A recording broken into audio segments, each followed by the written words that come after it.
I'm saying is if you plant all of these seeds throughout the day, throughout the evening when you're together, there's way less work in the traditional foreplay sense because you're all ready to go. You're all amped up because you've been connecting. You're listening to Sex with Emily. I'm Dr. Emily, and I'm here to help you prioritize your pleasure and liberate the conversation around sex. To lots of folks, foreplay is shorthand for hand stuff. But foreplay is actually way more about emotional intelligence than anything having to do with your fingers. On today's show, I dive into the psychology of foreplay and intimacy, a fascinating study on the difference between a good and bad sex life, and how to get aroused with specific and quite sexy pregame tips. We talk about what to do if foreplay and overall sex with your partner has gotten a bit stale, how to tease and arouse yourself, what to do if your partner isn't so keen on exploring new things, and how to handle a partner who won't reciprocate foreplay. After you give them all sorts of pregame love, they don't reciprocate. Plus, I answer your questions. I share what to do if you find yourself fantasizing about a past crush while in a committed relationship, and give tips for how to have an orgasm for the first time. All right, intentions with Emily. Join me in setting an intention for this episode. What do you want to get out of it? Well, my intention is to encourage you to expand your definition of sex to include all those delicious warm-up moments, otherwise known as foreplay. Please rate and review Sex with Emily wherever you listen to this show. It really helps us make a stronger episode more people can listen to. Check out my new article, The Guide to a Successful Friends with Benefits Relationship. It's up at sexwithemily.com. And check out my YouTube channel for more sex tips and advice. If you want to ask me a question, call my hotline, 559-TALK-SEX or 559-825-5739. Just leave me your questions or message me also at sexwithemily.com/assemily. All right, everyone, enjoy this episode. I've been answering questions and exploring everything related to sexuality for more than 15 years. So I've tried out a lot of different products, but there's one thing that seriously elevated my pleasure. It's using CBD during sex, specifically Foria. I've been loving their products for a while, but I'm not the only one. GQ called Foria the best sex product of the year, and Shape said their products were the best invention since the vibrator. Listen, their sex and intimacy collection includes amazing bath salts, suppositories which enhance arousal and relieve tension, CBD-enriched Awaken Arousal Oil, which I love to use as part of my warm-up to get me really turned on. I always use it. It is on my nightstand. And an amazing clean lube called Sex Oil that's made with just 2 organically grown ingredients, organic coconut oil and CBD. This whole collection is designed to lubricate, soothe, and excite. Listen, what goes on your body is absorbed by your body, which is why Foria's products are always all natural and free of added chemicals. Now, that's clean. Their entire intimacy collection is enriched with organic botanicals and CBD to help enhance pleasure, ease discomfort, and close the orgasm gap. For those who don't know, the orgasm gap means heterosexual men statistically have 20 to 50% more orgasms during sex than their female partners. Foria's products are known to sell out, so make sure to get your hands on a bottle of sex oil before it's too late. Foria is offering a special offer for our listeners. Get 20% off your first order with code Emily. Visit sexwithemily.com/Foria. That's Foria. Sexwithemily.com/Foria with code Emily for 20% off your first order. So I often say that foreplay starts after the last orgasm. And what I mean by that is foreplay should really happen all day, every day. So I want to break down the importance of foreplay for a really dynamic sex life, and then give you some tips for making foreplay hotter than ever and answer your foreplay questions. So let's talk about foreplay for a minute, because I think it does get a bad rap in the sense of you often hear that women, vulva owners want foreplay, penis owners don't want foreplay. And there's this notion that it's always something that we're nagging for, like women back in the day, they just want foreplay and men are just ready to go. And I'm just going to dispel all of those myths today. But first, let me define what foreplay is. So foreplay also can be called outercourse, which I actually like that better, because foreplay to me is a term that just centers on it being the precursor to sex, and that sex is all about penetration. Penis goes in vagina. And in my mind, sex should not be only about that. Foreplay is basically a sexual activity defined as a sexual activity that happens before sexual intercourse. Again, showing that it's happening before the main event. So sort of the warm up, and foreplay doesn't have to always lead to intercourse. Typically things like kissing, cuddling, touching, talking. I love foreplay. Sometimes I think that foreplay could be the main event, or it is the main event, at least in my life. So I'd love you to start thinking differently. We can put all of this under the sex umbrella. All of these sex acts, intercourse, kissing, oral sex. And I'd love them all to be sort of an equal playing field. You get to choose any one of them. You can just have oral sex, and I'd say you had sex that night. So, I often say that your brain is the largest sex organ. And it really applies to what I'm talking about when I say foreplay all day, because it's really psychological.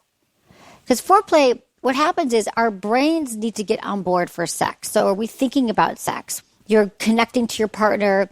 Maybe they sent you a sexy text. Maybe you showered together in the morning and saw each other's bodies, and then that kept fueling your day. You were looking forward to the evening where you got to see your partner again. Because when we don't have any kind of foreplay or any kind of warm-up or arousal, and then we go right into penetration, a lot of us, especially vulva owners, find ourselves not really prepared. Like we're not turned on, we're not aroused.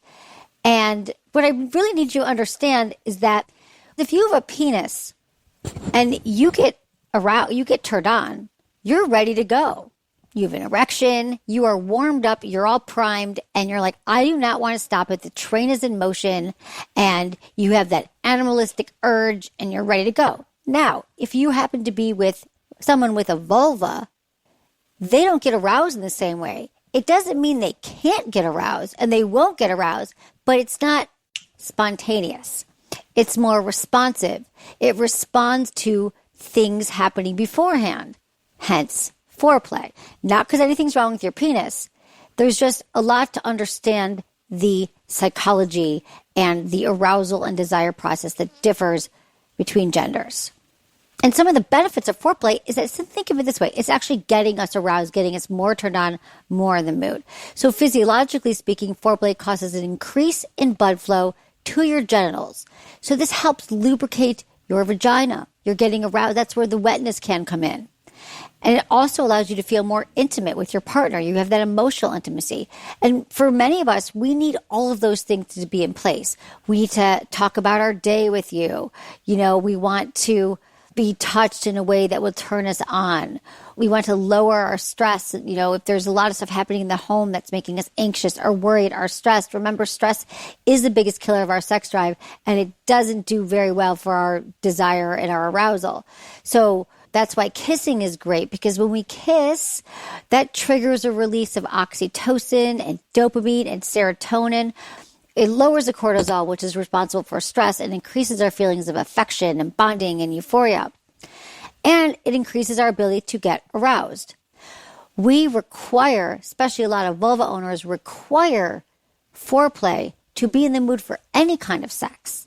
And so for some of us, it's like, we're just happy that our partner emptied the trash cans, that they asked about our day, that we felt intimately connected. We talked about our work day, and we had really exciting ideas exchanged. And that got me in the mood. Like a really hot, like a lot of you calling in, you're sapiosexuals, turned on by the brain, the mind. I'm the same way. If I have a hot conversation with someone that's smart and intense, and we're totally vibing on similar topics, I'm like, I am so ready to go right now. And so the more we can kind of think about foreplay as these activities that will bring you towards a shared state of arousal, the better. Because what I've also heard from men is, I'm going to lose, like I said, I've said this, that men are going to lose their erection. Because then they think, well, I'm turned on, but now I got to do all the work. I got to go down to my partner. I got to make sure she's ready. I got to slow this down. I got to cuddle. And then I got to have sex to do all the work again. But what I'm saying is, if you plant all of these seeds throughout the day, throughout the evening when you're together, there's way less work in the traditional foreplay sense, because you're all ready to go. You're all amped up because you've been connecting. That's the key to this. This is what I want you to understand. All right, let's get into your emails. This is from Erica, 32 in New York. Hey, Dr. Emily, I love your show and thanks for being the greatest expert on this. My question is, how can I get my boyfriend to want sex more or have more rounds? He's a great boyfriend and we've been together for 2 years, but I feel like I'm more sexual than he is. I also feel like he is logical with everything, including sex, and I am more like, I want the hot, aggressive, passion sex. Most of the time we have sex, it's like straight to the point, no warming up, eating me out, doing anything to me. I feel like I'm the girl in the Netflix movie Sex Life. If you haven't watched it, please do. This show is an example of how your voice would be super beneficial. I totally get it. I saw it. It's great. He is sensitive and I'm not sure how to bring this up. Thank you for your email, Erica. Here's the deal. If I could tell you, you wouldn't believe me if I told you how many people are not talking to their partners about sex because we're so afraid that our partners are going to be upset. We're going to hurt their ego and they're so sensitive, blah, blah, blah. But listen, it's part of their jobs is to be attentive lover. And I don't know where this notion came from that we have to protect our partners from something that is so important in the relationship. And the fact that we don't talk about it is the reason why so many of us are silently suffering through really bad, mediocre sex. So I'm just going to emphasize that in every show until we all get this. So bring it up in a gentle way. Let him know that great sex takes work. Foreplay can start outside the bedroom.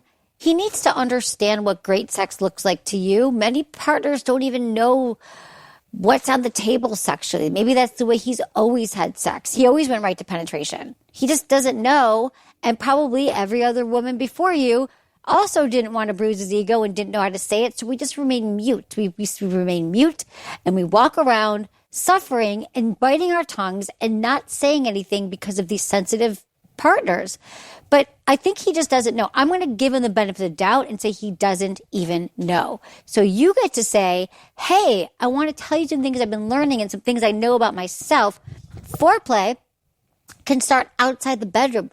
You guys could be doing activities together. You could be doing things that kind of unite you, that can enhance intimacy. Having a fun night and doing exciting things together can also be a form of foreplay. This would be the time to have these conversations with him and let him know what you've learned about your needs. And going back to sex life, that was about a partner who had fantasies, kept reminiscing about her ex who was great in bed, and then her current husband who was very logical and by the book just wasn't able to go there with her sexually. And some of this is personality types. There are some people who will never be on board to get our needs met. And then there's some that I just like to say that need more information. They need to understand that, by me making you feel good in this way, it's really going to enhance our relationship in so many other ways because you're going to be more turned on. You're going to feel more connected to me. There's going to be fewer resentments. So sometimes we have to give them the background and the psychology. It's not just you asking for something and they're not giving it, that it's really about, being a fulfilled partner. And I think he needs to know that. This is from Rico, 26 in London. Hey, Dr. Emily, your podcast has changed me and my partner's life. Thank you. We are 26 and have been dating for 6 years. I'm lucky to have her as my soulmate. Sex is great. However, I sometimes get weird feelings when I see my high school crush pics on my Instagram feed and even fantasize having threesomes with them. How do I deal with these kind of real life fantasies and the haunting of how sex would be with your high school crush? All right, Rico, I would just like to normalize extracurricular fantasies about high school crushes because this is something that is so common. It's okay, Rico. I mean, high school was a time when you were free. You were younger. It was another part of yourself. It was the first crush you ever had, maybe were the women in high school. You were a man and it's such a new experience. And then they were maybe you weren't with them. They were crushes. They're unattainable, but that's also a really hot element in a fantasy is to fantasize about things that we can't have. And so it's all okay. I want you to understand that there's no thought police. No one's going to come knocking on your door saying like, hey, Rico, I heard that you're fantasizing about, these women from high school. It doesn't sound like it's something you're going to act on right now. And I wouldn't recommend it unless you've had a lot of conversations with your partner about fantasies and about what you guys are into. So, just remember there's two kinds of fantasies. There's the fantasies that we get to keep to ourselves. that we don't need to share or want to share. And then there's the ones that we would like to share with a partner. And I think we pretty much know which ones those are, but you can just take a check. Why am I bringing this up to my partner? Is my partner someone that would be down with this fantasy? Is it something that we've already discussed and laid the groundwork for even having fantasies or acting things out together? So I don't think you're there yet with her. You haven't told me that part of it, but I would keep working on the relationship with your partner. And I'm telling you, the less you beat yourself up and the less guilt you feel about this, and the more you just let yourself have your sexual fantasies, the better and freer you will feel to explore your sexual self, and to maybe other fantasies will come in. And maybe you'll find a point with your partner where you guys can start talking about, kind of things you guys want to do together sexually, because that's hot too. All right. Thanks for your email, Rico. Okay, this is from Lawrence, 27 in Texas. Hey, Dr. Emily. First, I want to say I really enjoyed listening to your podcast. I've learned a lot about sex and what I enjoy, so thank you. I recently got married and I love my wife, but our sex is horrible, and I'm sure she'd agree. I've gotten to the point where I don't really want to have sex with her. It's not that I don't love her, but there's not really any effort during sex on her end, and she doesn't give me oral sex anymore. It's been 2 years. What to do? All right. Well, Lawrence, I love that you've learned what you like. In the last 2 years, you've figured out what you like. And it sounds like she might not know what she likes, what good sex is or feels like. So now it is her turn. Have you talked to her about it? Especially if you think she would agree that your sex is mediocre right now. You think she'd want to figure out what would make it less so? You're married and your sex life is horrible. So a conversation with her saying, I figured out some things that are great for me. Let's take some time to figure out what is good for you. Has she masturbated? Does she understand her body? Does she knows what feels good to her? Just say to her, I don't want to go the rest of our lives or the rest of our marriage like this. It's been 2 years. We can turn it around. I mean, 2 years is still the beginning of a relationship, essentially, of a marriage. So you get to say, you know what? Let's wipe the slate clean. It's not great now, but let's work together on creating the building blocks to better sex. And that's going to be slowing down and talking and figuring out her body. Because I've also found that a lot of bad sex is because we've never had great sex. Does she know what pleasure in her body feels like? Has she masturbated? So these are all the kind of questions you want to have, especially since you've been figuring out your own body and now it's her turn. So, and let me just talk to you. If you haven't really thought about the importance of foreplay, I want to share something with you that I think really illustrates this. So we had Drs. John and Julie Gottman on the show a few weeks ago. It's a great episode. The Gottmans on compatibility, conflict, and conversation. If you haven't heard it, they are the brains behind so much important sex research for the last 40 years. And their show is called The Gottmans on compatibility, conflict, and conversation, and that'll be in the show notes. But what they did was they mentioned a great study about key differences between couples with a great sex life and those with a bad sex life. So the studies looked at 70,000 couples in over 24 countries, and people who believed they had great sex shared some things in common. And here's what was in common. They kissed each other passionately for no reason. Remember I talked about all those feel-good hormones that get released?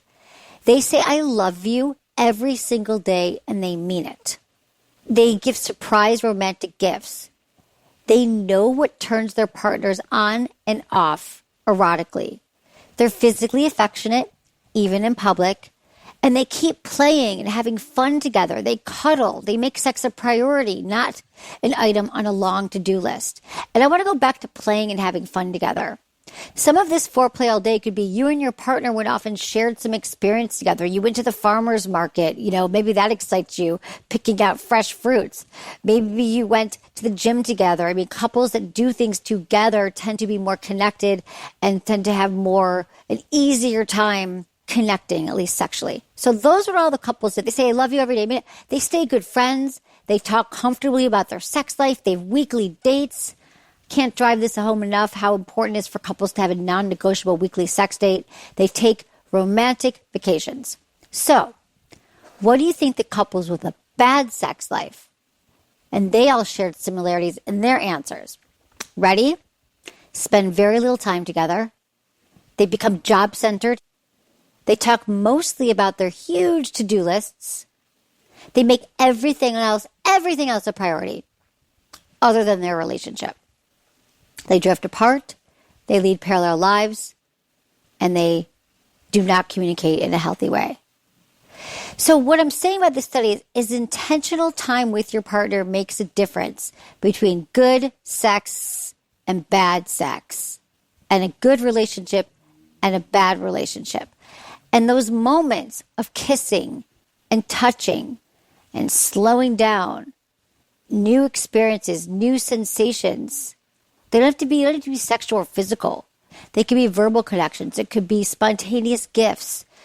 Reinforcing the commitment to your relationship could be a really important part of the difference between good sex and bad sex. All right, we talked about the importance of foreplay and how to prioritize it, but what are we actually supposed to do in the moment, right? After the break, I outlined all sorts of ideas to supercharge your outer course. Here's a question for you. At what point is a sex toy not just a sex toy? No, I don't mean that you can also use it to mix margaritas. I mean, when does it represent something bigger, something legendary? I'm talking, of course, about the magic wand. And yes, it's an amazing vibrator, life-altering. Owning one is like owning a little piece of history. This is a brand that predates the Apollo mission. It's a product people love enough to get tattooed on themselves. Seriously, there are entire communities dedicated to magic wand fan art. And trust me, all this enthusiasm is justified. There's something about magic wand's deep, rumbly vibrations and perfect shape that just works every single time. Whether you choose the iconic Magic Wand Original, the Magic Wand Rechargeable, or the Magic Wand Plus that has multiple speeds and plug-in power, you'll immediately join a family of millions. I've been part of that family since way before I started this podcast. I even drilled a hole in my nightstand just so I could keep my Magic Wand plugged in. It's that good. Even if you don't want to modify your furniture or get it tattooed, I really hope you'll try a magic wand today. Go to sexwithemily.com/magic wand. That's sexwithemily.com/magic wand. What do we do? What if you're okay, Emily, I'm on board. I want to have more foreplay. What do we do? So here's some practical tips for engaging in some amazing foreplay. First, set the mood. A great way to start is your five senses. You know, I love talking about the five senses because I think that they're really helpful for helping us ground in the moment. So think about this sight. Where do you want the light? Do you want to have your lights on a dimmer? Do you want some candles lit? I think it's great to have two different light sources, just not those super bulbs, those super white bulbs, but you can have some dimming lights and some candles. Hearing, put on some sound, put on some music. At a nice volume, at a comfortable volume that makes you feel relaxed or in the mood. Only you know what that music is. And then the scent, setting the mood would have to do with lighting candles, burning Palo Santo, oils. You could have oil. I have a diffuser at my house that I always light with lavender, jasmine, rose, whatever makes you feel good. When you have all of these senses ignited, and then there's touch. The thing about touch is also in this scenario is sheets. Getting some really good sheets so you know when you're with somebody, these sheets feel good. Having really fluffy, soft pillows on your couch, wherever you're going to be engaging in all this foreplay, even just surrounding yourself with good quality materials and sheets are so important for this. Also, thinking about what you're wearing can help. I know when I'm just walking around in my sweats like I have been for the last, year and a half, I'm oh God, I'm ready to put pants on. I feel better just for myself. All genders, what makes you feel sexy? What outfits do you feel good in? Whether it's lingerie or cosplay or costumes or role play. Role play is a really fun thing to do with your partner. Pull out those Halloween costumes. Don't just save for Halloween or go shopping together. Buy some wigs. Get excited about a new role play activity that you could do together. So taste, you guys. Yes, our bodies are delicious, but you can also play around with tasty foods in your home, things that get you in the mood. I don't know. I love having strawberries and chocolate. And as cliche as it might sound, it's because some food is sexy to eat. Oh, of course, I love flavored lube. You've got the mood set. Don't you already feel more in the mood? Well, maybe you're thinking, what do I do next? Well, one of my top tips is to slow down, go 5 times slower. Pay attention to your partner. And let's emphasize again, outer course. Try a massage candle. And outer course is really all about touch. and your partner feeling your hands on their body without going right for the genitals. Sometimes our genitals are not warmed up again. So this is where you get to explore the primary, the secondary erogenous zones, which there's many. There's many erogenous zones on our body, and we usually just think of a few of them. It could be your neck, your feet, your inner elbow. Get curious about all those parts. I love a good session of sensory play. And this is where you could have a bowl of ice cubes next to the bed. You could use some of System Joe's. They have a cooling lube. They have heating lubes, heating pads, warm compresses, massage candles. Just play with different temperatures. There's different sensations like feathers and scarves. There's different sensations that feel great when you're playing with your partner. You could also do a little strip tease for your partner. Really, they're for yourself. Do you ever strip tease and look at yourself in the mirror? It's kind of hot. This is where also dirty talking and sexting. I mean, foreplay can be sending your partner a sexy text and telling them what you look forward to doing later. All of this counts. Well, sexting is great because it's a way to create anticipation for what comes next or what you're into. You could also, let your partner know it's something you want to try, because sometimes those conversations can be really awkward to have them one-on-one with your partner. So if you like sexy text, thinking about tasting you later, can't stop thinking about last night. And then you know what it is when you get one of those texts, your heart races, you get excited. Well, that's what we're talking about. Keeping your own pilot light lit, keeping that energy flowing. And if you want help with dirty talk and sexting, we have a great article on our site at Ask Emily, how do I get better at dirty talk?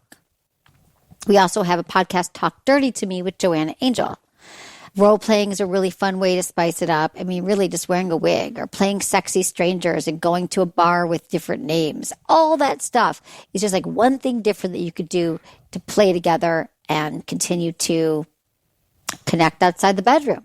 You know how I feel about toys. I think that exploring with toys and different products is really fun. There's a brand new one by WeVibe. It's called the Bond, and it's a wearable stimulation ring that goes around the penis. You can control it with an app. You can control it with a remote, and it can be worn discreetly. So delivering these subtle sensations throughout the evening, you could just be wearing it. No one has to know. Maybe your partner's controlling it, even in public. And if you want to be teased, if you want to be tantalized, if you just want to be turned on and vibed, even when no one knows it, and that notion turns you on. Butt plugs are really fun. B-Vibe has amazing butt plugs. All these products can be used as foreplay throughout the day, in the evening. You can put them inside your anus, genitalia, and just let the vibes keep the energy going. I mean, listen, if you've got a butt plug in or you're wearing one of these new WeVibes, it's like, that's foreplay right there. That's going to get you in the mood and ready for what comes next. So those are all some fun products to get you started with your foreplay and just to keep it hot, keep it fresh. After this word from our sponsors, I answer a question from Jenny, who's never had an orgasm. Oh, don't worry, Jenny, we've got this. Be right back. Let me tell you about a couple old friends of mine. They're the kind of friends you hope never change because you love them so much the way they are. But Sex with Emily is all about improvement. So who am I to stand in the way of personal growth? I'm talking about the Touch and Tango from WeVibe. These two petite vibes are truly among the most reliable friends I've ever had. And I haven't been shy about it. For years, I've been recommending them to new and experienced users alike. It's great for solo play or partner play. Well, WeVibe just updated both these amazing vibes, and they somehow made them better than ever.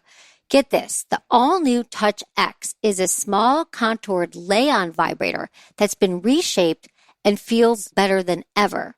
And the Tango X, my trusty shower companion, the Tango is, I always have it in my shower, is a ridiculously powerful bullet vibe that features a non-slip silicone grip and ergonomic controls. They now feature 7 vibration patterns and adjustable intensity, magnetic charging, and a brand new travel lock. So, it doesn't get awkward at the airport. Plus, there are new color options like midnight blue and green velvet. The Touch X and Tango X are waterproof. They stay charged for such a long time. I feel like I never have to recharge them. And they're built to WeVibe's industry-leading quality standards. Whether you're looking for your first external vibe or you've got a drawer full already, you definitely want to add Touch X and Tango X to your list. To check them out, go to sexwithemily.com/WeVibe. That's sexwithemily.com/WeVibe today. We have Jenny, 37, from New York City. Hello. Hi. Hi, Jenny.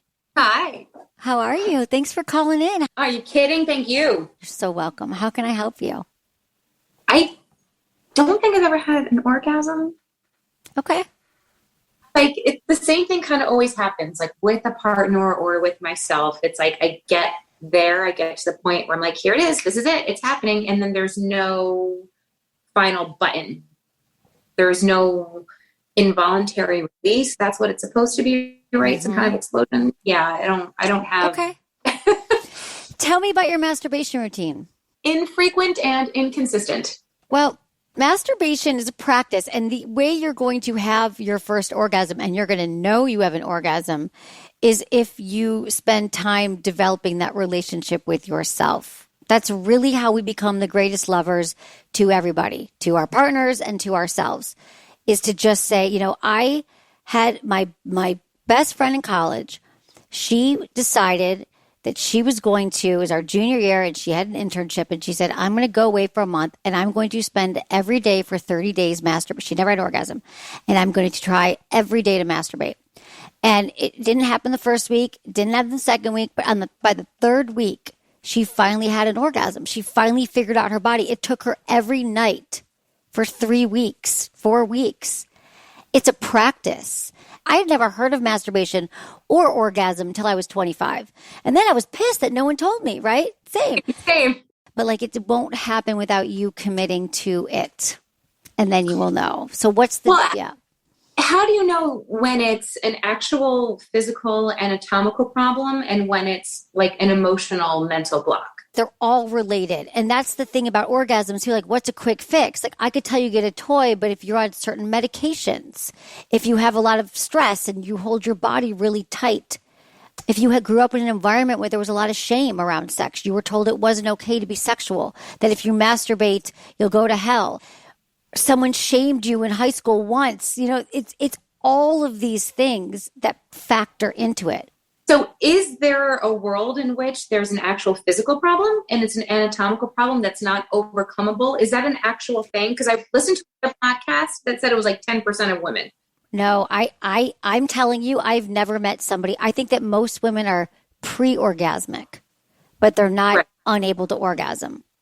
And when I say anatomy, maybe that was confusing. I should explain it. There have been studies that show that how close your clitoris is to your vaginal opening, if it's less than like a thumb, less than an inch closer to your vaginal opening, you're more likely to have an orgasm during penetration. That's all. It's like literally imperceptible. So don't even, I mean, I really have never had anyone call in and say, I've tried everything you said, Emily, I didn't have an orgasm. And we're talking 16 years. So I don't know where that 10% lives. I've never heard from them. Maybe they stop listening to the show and they just I don't know. But if you told me that, yeah, I've been trying everything. I bought toys and I use them regularly, and I used lube and I breathed and I spent some time alone with myself and I touched my body and I thought about sexy things, or I just breathed and did some mindful masturbation, and I did it for an hour or 30 minutes several times for a month and it didn't work, then we could talk. But I'm not hearing that from you. Okay, that's fair. I don't think I've done all that level of work.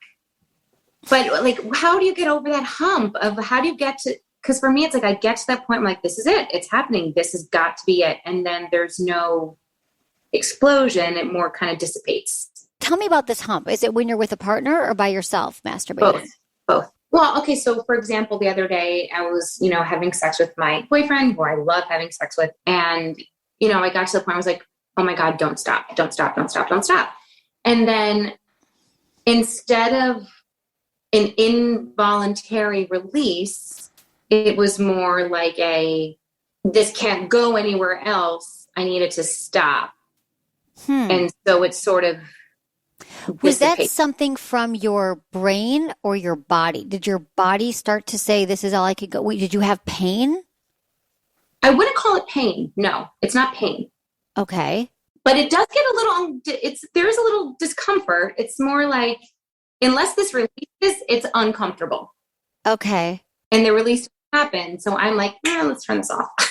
Now, the majority of vulva owners, if they're going to have an orgasm, it starts with the clitoris. It's external. And the reason and you know this, the majority of vulva owners, vagina owners, they do not have an orgasm with anything inside of them. It's all from the clitoris, which is external clitoral stimulation. How much time were you spending on the outside? I would say not much. Okay, like a minute, because it starts to get uncomfortable on the outside. What do you mean by that? It gets just too intense. It just gets it just becomes too much, and I don't like it anymore. I want to get my vulva puppet. Hold on. Yeah. I need to get some props. 1 second. Okay, so this is your vulva, right? Which is the external part. Okay. Yay. So this is your vagina, right? That's where like penis goes inside. Mm-hmm. And then this is your clitoris. This is the so this goes behind, okay? This is your clitoral nerves. It's at 8,000 nerve endings. And everybody assumes it's just this little bulb here. But there's actually, the clitoris has legs. So the legs are deep inside. And so the thing is that the majority of us, this whole area, just externally rubbing this, is what could turn you on. So if you're taking the vibrator, whatever it is, you're going, and then you're like, there's no lube and there's no arm, and then you stick it inside, that's not going to feel good for most people. But have you spent time just teasing it? Like for me, if I would need to tap with fingers and could take 20 minutes. There's something called the orgasm gap. Do you know that majority of men can orgasm in 4 to 6 minutes? And for the majority of vulva owners, it's 18 to 40 minutes. That makes sense. That checks out. I'm going to say, have you ever had any like accidents or something happen when you were like riding a bike? Did you have any tears? Do you have any surgeries? No, but I was raised, with an Italian Catholic mother, and I was definitely raised on why buy the cow when you can get the milk for free. And, if you have sex before marriage, you're never going to find a husband. Ironically, all my slutty friends from high school are married with kids, and I'm still single. I had sex late in life, my mid-20s, when I had sex for the first time. So there is some of that. I definitely did not start masturbating until my 20s. Okay. So I'm definitely playing a little bit of catch up, but at this point I'm kind of like, why is this just like not happening? And I'm also the guy who I really like having sex with, who I trust.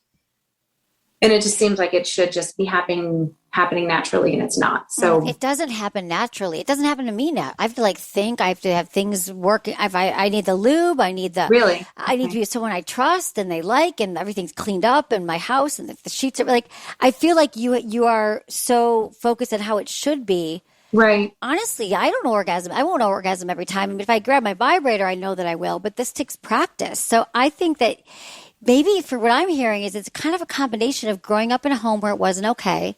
Because listen, we don't just turn 18 and leave our parents' house and we leave all that behind. You still hear that messaging. You grew up and it doesn't just go away. Mm-hmm. So I think that once you start to say, does this message still serve me? Do I still believe that? And if it still comes up, like if you could just start in chunks and just say, I'm going to keep taking myself back to my breath and what I'm feeling in the moment. If your thoughts arise, you could say, I'm going to give it 30 minutes a day. I mean, I think you're worth that. 30 minutes a day without your phone and you could try some mindful masturbation, just really a practice of focusing on your senses and what you're feeling in the moment. And when your mind's wandering, is this it? You get curious. You take a mirror, you look between your legs and you're like if you do this, you'll see your eyes just opened up. Like you would never, your eyes, Jenny, you haven't done this yet. Yeah, I saw your reaction. Take a look. Get to know her. And you'll notice that when you take some lube and you go slow, she starts to swell, starts to open. It's like beautiful. That's like the Georgie O'Keeffe, the orchid opens. That is our body, our flower. Like if you haven't done that yet, then there's still some shame around it. Yeah.